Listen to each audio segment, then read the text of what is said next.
O fato é que quando você conta uma história, as pessoas não podem discordar dessa história.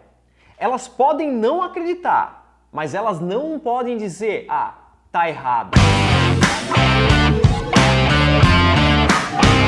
São 4 pilares que determinam o sucesso do seu negócio em uma cidade pequena: marketing digital, pessoas, processo e produto.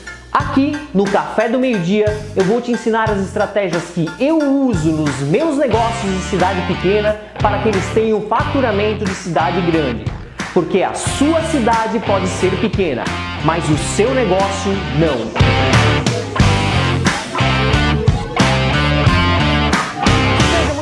Seja muito bem-vinda ao Café do Meio-Dia. Eu sou Carlito Fiamoncini e aqui a gente sempre fala sobre empreendedorismo em cidade pequena, sobre comércio local, sobre marketing, principalmente sobre marketing digital. E há 2 semanas eu estou falando sobre gatilhos mentais e como eles funcionam na nossa cabeça, na cabeça do seu cliente e como ativar eles. Na primeira aula a gente falou sobre um geral, como funciona isso dentro do nosso cérebro. Na segunda aula a gente falou sobre prova e prova social. E hoje a gente vai falar sobre um gatilho mental que é poderosíssimo, chamado gatilho mental da história. Há 2 episódios atrás eu comecei a falar sobre gatilhos mentais. E eu comecei a falar sobre neocórtex frontal, que é uma parte do nosso cérebro, e sobre o sistema límbico, que é o nosso sistema primitivo. Então o nosso sistema primitivo, ele é responsável aí pela nossa sobrevivência, pelos nossos instintos de sobrevivência e reprodução. E os gatilhos mentais, eles estão muito ligados a isso. E quando a gente está expressando o que a gente sente, normalmente quem tomou a decisão pela gente foi o nosso sistema límbico, ou seja, o nosso cérebro primitivo. E por isso que a história é tão importante. E para entender isso, a gente precisa voltar lá nos primórdios. Imagina você antes da escrita. Como é que era passado o conhecimento de pessoas para outras pessoas? Através de história, através de explicações de como funcionava, de como era o dia a dia. Então isso formou na nossa cabeça esse gatilho mental da história. Por isso que as histórias conectam muito mais fáceis na nossa cabeça. Eu tenho certeza que no tempo que você estava estudando, com certeza tinha um professor que se destacava, que ficava muito mais fácil de você aprender com ele. E normalmente esse professor era o professor que contava histórias de uma forma que prendiam a sua atenção. Eu, por exemplo, eu tinha uma professora chamada Isabela. E essa professora foi uma professora que eu nunca precisei estudar. Eu sempre prestava muita atenção no que ela falava na aula e justamente eu conseguia prestar atenção na aula dela porque ela contava histórias para fazer uma conexão com o assunto que ela estava explicando. E isso fazia com que o meu cérebro se conectasse ao cérebro dela. E isso criava uma conexão e eu aprendia com muito mais facilidade. Foi feito um estudo onde colocaram 2 pessoas dentro de uma máquina de ressonância magnética. Uma das pessoas, ela contou uma história e a outra pessoa, ela estava ouvindo. A pessoa que estava contando a história começou a acender partes do cérebro que estavam funcionando. Em pouco tempo que a pessoa estava ouvindo essa história, essa pessoa começou a acender as mesmas partes do cérebro da pessoa que estava contando a história. Ou seja, a gente se conecta a outra pessoa muito mais fácil por história do que por fatos.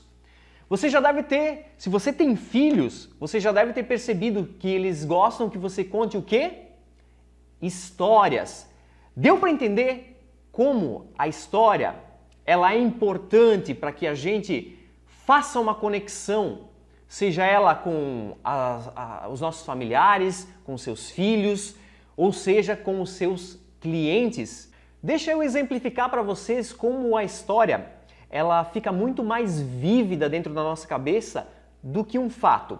E eu vou contar uma história que aconteceu essa semana. Se você acompanha aí as minhas redes sociais, muito provavelmente você deve ter visto que eu tenho um gato que se chama Cip e ele ficou doente. Então, deixa eu contar assim. Essa semana, então, o meu gato ficou doente. Ele foi diagnosticado com leucemia felina e ele ficou muito mal ao ponto de a gente pensar em sacrificar ele. Ponto. Eu contei para você uma história? Não. Eu contei para vocês um fato que aconteceu. Agora eu vou contar de uma outra forma. Gente, eu tenho aqui em casa um gato e esse gato se chama Cip, Mississippi. E ele faz parte da nossa família, então ele sempre foi um gato super ativo, ele sempre fica aqui junto com os clientes, aqui no deck, aqui fora, o pessoal gosta muito dele. E no domingo aconteceu um fato bem triste que realmente me deixou muito magoado, muito triste, porque no domingo a gente percebeu que o gato, ele não tinha comido. Na segunda-feira a gente chegou lá, o pote de ração dele ainda estava lá intacto. Ele não estava mais bebendo água, e aí a gente percebeu, na terça-feira a gente levou ele para o veterinário porque a gente percebeu que ele estava doente, que estava acontecendo alguma coisa com ele. Chegando no veterinário, ela disse, olha, ainda bem que vocês trouxeram ele deve estar com alguma infecção, ele está com febre, e a gente vai medicar ele, se ele não voltar a comer, se ele tiver ainda ruinzinho, então você vai trazer ele aqui de volta. E trouxemos ele para casa então, demos os medicamentos e ele continuou assim, cada vez pior, não comendo, então a gente resolveu levar de volta à veterinária e ela resolveu internar o gato. E mesmo internado, mesmo no soro, a gente percebeu que ele ainda não estava bem, que ele estava ficando ainda pior. Então foi feita uma bateria de exames e lá a gente descobriu uma doença que nem eu mesmo sabia que existia, né, que é a leucemia felina. E essa leucemia felina, ela abaixa a imunidade do gato.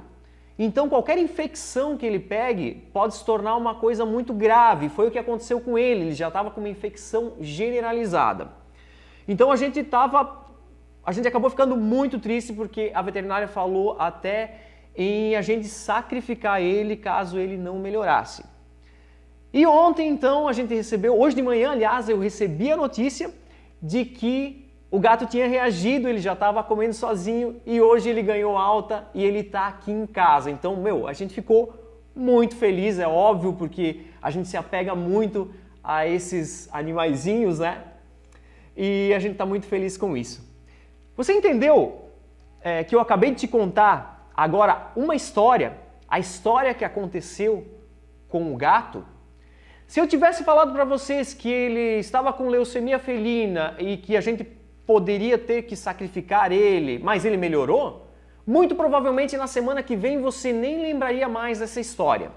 Agora, eu acabei de contar uma história para você e muito provavelmente você vai lembrar dela mais fácil porque eu contextualizei ela. Eu coloquei um conteúdo ali, eu expliquei passo a passo o que aconteceu. Então eu deixei a história muito mais vívida na sua cabeça. E eu poderia ter usado muito mais especificidade, que é um outro gatilho mental que a gente vai falar aqui nesse canal. Então você entende como a história é poderosa? Ah, Carlito, mas se eu ficar contando uma história muito longa, ela não vai se tornar chata? Os meus clientes não vão acabar passando o meu vídeo porque a história ficou muito longa? Existem vídeos longos, existem vídeos curtos e existem vídeos chatos. O que não pode acontecer é você fazer de um vídeo, fazer sim de uma história maçante, uma história chata. Agora, se você colocar emoção nessa história, muito provavelmente você vai conseguir prender a atenção do seu cliente, do seu prospecto. Você mesmo já deve ter assistido alguns filmes aí que você começou a assistir e desistiu aí nos primeiros 10 ou 15 minutos do filme porque ele estava muito chato. E provavelmente você já deve ter assistido filmes de 3 horas que passaram voando. E por que isso? Porque a história era boa, a história se conectou a você e você conseguiu ir, você queria saber o que ia acontecer no final dessa história. Então não existe história chata, não existe história longa. Aliás, não existe história curta ou história longa que vai fazer com que o seu cliente fique com você. Mas existem histórias boas e histórias chatas. Então, quando você for contar uma história, quando você for falar através de vídeos aí nas suas redes sociais, por mais que seja um vídeo curto ou seja um vídeo longo, sempre tente passar o máximo de informações possíveis e deixe a história mais atrativa para o seu cliente. Vocês acabaram de perceber que para eu explicar para vocês sobre o gatilho mental da história, eu estou contando história? Você consegue perceber que a gente consegue se conectar muito melhor contando essas histórias? O fato é que quando você conta uma história, as pessoas não podem discordar dessa história. Elas podem não acreditar, mas elas não podem dizer, tá errado. Eu vou te dar um exemplo. Se eu disser para você assim, esse celular te traz dinheiro, você pode dizer, não, esse celular aí não traz dinheiro, tá errado isso.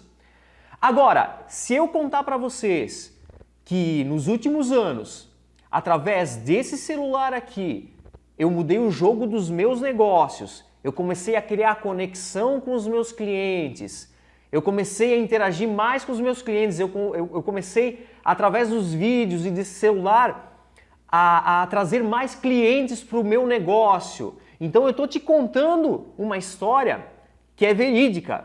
Você pode até ficar em dúvida e achar, esse cara deve estar exagerando, esse cara deve estar mentindo.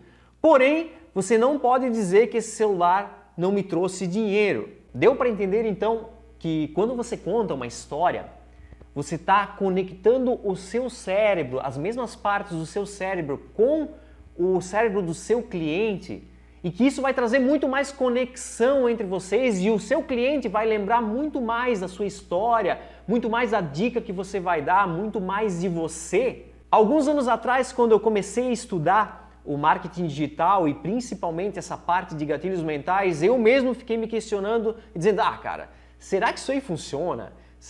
Como assim uma história vai conectar? Como assim gatilho mental, tal gatilho mental vai fazer a diferença? Mas mesmo meio incrédulo, eu disse, cara, não custa tentar, né? Vamos tentar. E eu lembro que os primeiros vídeos que eu comecei a fazer foi contando a história de como eu montei os hambúrgueres, de como eu criei as receitas, de como eu fiz o equilíbrio de sabores para montar os hambúrgueres. E eu comecei a perceber que aquilo realmente fazia sentido quando eu estava no mercado e as pessoas começavam a me parar dizendo, pô, que legal aquele teu vídeo, eu não sabia disso. Muitas vezes eu dava dicas, eu falava sobre ponto de carne e as pessoas diziam, nossa, eu não sabia que aquele vermelhinho dentro da carne não era sangue, que eram mioglobinas. Então as pessoas me paravam para dizer que estavam gostando dos vídeos. Ou seja, aquilo estava conectando as pessoas. E as pessoas acabavam lembrando de mim, acabavam lembrando do meu produto e assim, consequentemente, elas compravam mais. Claro que aí o que eu estava falando tinha que ser verdade, ou seja, o meu produto tinha que ser realmente de qualidade, senão as pessoas iriam vir uma vez só para o meu estabelecimento, iriam perceber que o lanche não era tão bom quanto a história falava e não iriam mais voltar. Mas como a gente sempre criou produtos de qualidade aqui dentro, então, eu contava essa história, as pessoas se conectavam, vinham até o meu estabelecimento e elas acabavam ficando, acabavam comprando mais vezes aqui no estabelecimento. Então, você vê a importância de você criar essa conexão através de histórias e a gente vai falar muito mais sobre outros gatilhos mentais que complementam a história, como é o gatilho mental da especificidade. Então, quanto mais específico, mais conectada a pessoa também fica a sua história. Deu para entender então, galera? Nós vamos ficando por aqui então. Esse foi mais um episódio do Café do Meio-Dia e eu espero você no próximo episódio. Valeu, galera!